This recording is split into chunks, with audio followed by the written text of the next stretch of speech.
Pace e bene, salam damai dan kebaikan. Judul renungan ini adalah beriman dengan cita rasa budaya masing-masing. Dalam Injil digambarkan Yesus sebagai pokok anggur yang baik dan Bapalah yang menjadi pengusahanya.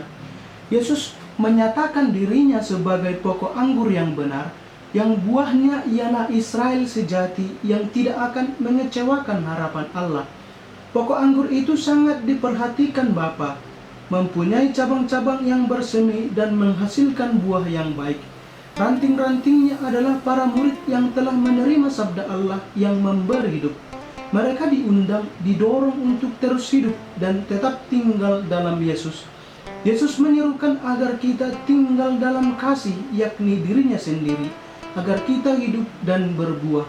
Setiap ranting yang tidak berbuah akan dipotong, dan setiap ranting yang berbuah akan dibersihkan supaya ia berbuah lebih banyak.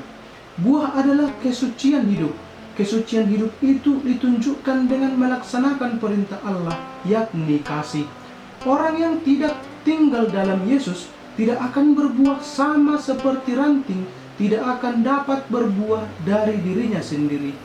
Maka kita harus menghasilkan kasih, karena kita memperoleh kasih dari sumber kasih. Agar kita menghasilkan kasih, maka kita harus bertindak dengan kasih. Jika kita tidak menghasilkan kasih, maka kita akan dipotong dan dibersihkan dari pokok anggur tersebut. Ranting yang tidak berguna pasti akan dimusnahkan dan dibakar. Orang yang mendengar sabda Allah tetapi tidak berbuah, maka tidak pantas disebut sebagai murid dan layak dibakar sebagai sampah.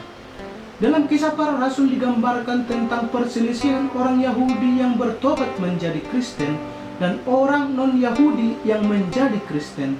Orang Yahudi menjadi Kristen mengatakan bahwa orang non-Yahudi yang menjadi Kristen haruslah disunat seperti apa yang diharuskan oleh hukum Taurat. Menurut orang Yahudi tersebut, hanya melalui hukum Tauratlah orang dapat diselamatkan. Maka agar orang non-Yahudi tersebut juga selamat, maka mereka juga harus disunat. Tetapi orang Kristen yang berasal dari non-Yahudi tersebut menolak, karena hal itu hanyalah budaya orang Yahudi dan hal itu tidak dapat dipaksakan kepada mereka. Pemikiran Yahudi tersebut dibantah dengan keras oleh Paulus dan Barnabas, karena hal itu akan menjauhkan bangsa-bangsa lain dari Kristus. Bukan hukum Tauratlah yang menjamin keselamatan, tetapi iman kepada Allah. Orang yang tidak disunat pun dapat diselamatkan jika ia memiliki iman akan Allah. Percuma seseorang disunat jika ia tidak memiliki iman akan Allah.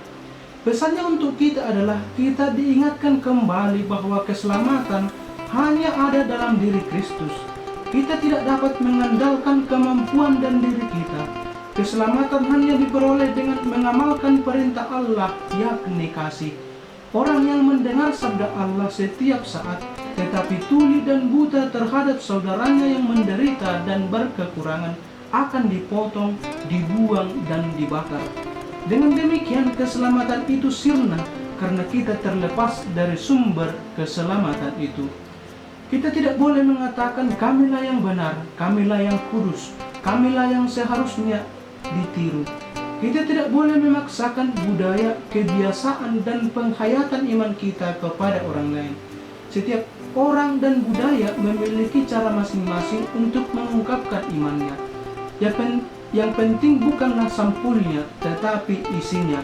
Jangan kita bergelut di dalam bungkus, tetapi kita kehilangan nilai utamanya. Tidak jarang kita mengalami hal ini. Seringkali dalam praktek iman sehari-hari, kita sering bertindak seperti orang lain. Orang Batak mulai meniru-niru cara berdoa orang Jawa, karena dalam pandangan banyak orang Batak bukanlah orang yang meditatif, sedangkan orang Jawa adalah orang yang sangat religius. Pemikiran ini seakan mengatakan bahwa orang Jawa lah yang benar, sehingga mereka lah yang harus diikuti. Kita mulai meniru cara mereka mengungkapkan iman, padahal kita tidak mengerti apa maksudnya.